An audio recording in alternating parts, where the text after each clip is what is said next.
Bad migao ma pith rech koro wacho ni rech mantie chiro ni kare kendo oganda kik bed gi luoro moro amora kolero ni nitiere okenge kod yore ma iluwo manene rech machopo e chiro kendo moganda chamo okel tuoche. Ma kaluwore kod nonro moyango ni 60% mag rech manie chiro nigi kute mag E. coli. Jalony bad migao okwayo kendo rwako lakteche matimo nonro mondo oti kanyakla kod jolony mag weche rech kwacho ni tiyo kanyakla miyo nonro timre yo makare maonge ng'ama biro pingo duoko mar nonrogo. Nitiere study manyocha otim gi Jaramogi Oginga Odinga Teaching and Referral Hospital mane wacho ni rech miuso Kisumu ma mainly ma iwacho ni ya Lake Victoria nam Lolwe ni otimo kute manyalo kelo tuo.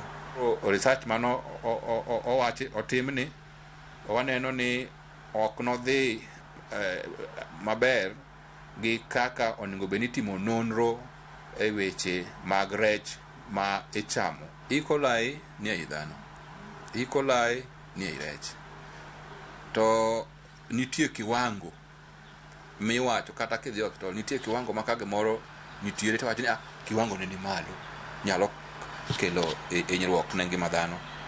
Nitie kiwango moro maber mantie piny.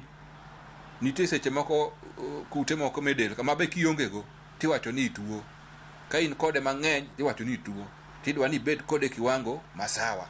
Sama itimo nonro machalo kama onego bed ni wan gi jowa moya e Kenya Marine and Research Institute matimo nonro specifically mar rech, wan gi inspectors wa maya e department mar fisheries, quality assurance and standards matimo inspection mag rech madhi e chiche ma oko mabe osenyiso wa ni rechwa madhi e chiche ma oko kod madhi e chiche wa ma Kenya ka gin rech masawa ma meet standards ma international and national standards. Adwa nyiso jopiny, jok matimo ohala, jok machamo rech, machamo gi otende madongo, otende matindo kata machamo gi miechewa ni wadhiru mbele gi chamo rech.